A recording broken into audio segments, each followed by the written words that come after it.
We are continuing to follow the latest out of Brown University, where over the weekend 2 students were killed and 9 others were injured in a shooting. And tonight, a Brown University student from Bowling Green is sharing what he saw as the whole scene unfolded on campus.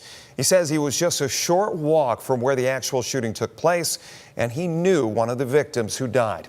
Steve Iwanek, he sat down with the young man earlier tonight, and Steve, sounds like he's still processing it all. You've got that right, Jeff. 18-year-old Samuel Challu says he went from studying with friends to barricading himself inside a room for hours. He's now home for winter break, sharing what he saw, what he heard, and what he expects moving forward. It's all something you can't account for. For 18-year-old Samuel Challu of Bowling Green, the final week of his fall semester at Brown University wasn't about exams or deadlines. It's surreal. It's hard to explain, but I mean, imagine being in a state of complete unknown about the threat you're facing. Challu says around 4 p.m. last Saturday, he was in a dorm building studying near the engineering building, about to leave, when a text from a friend stopped him in his tracks. I stood up to leave when I got a text message from her saying that under no circumstances should I go.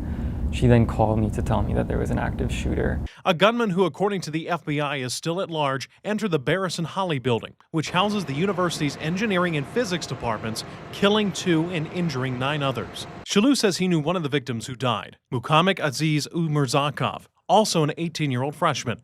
I wasn't a super close friend, but he was a great guy, and I think very emblematic of what Brown University stands for. He was in that review session because he was accompanying one of his friends, and he wasn't even in that class.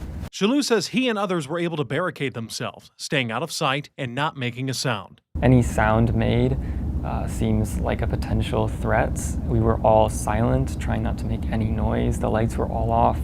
We had the windows closed. Challu says he was able to leave 13 hours later. A police escort led him back to his dorm, and then he took the first flight home Sunday morning. Now on break, with the school canceling all remaining exams, Challu says he's reflected on this past weekend. And one thing has stuck out, something he learned in high school that some others didn't. What really drew my focus was not our ability to respond, instead the international students' ability to respond. They have not been through the same active shooter drills. So he hopes what happened sparks reflection far beyond campus. I think we need to look deeper about our approach to solving these things. It's not about criticizing response times and having more police officers. Instead, it's addressing why this happens at all.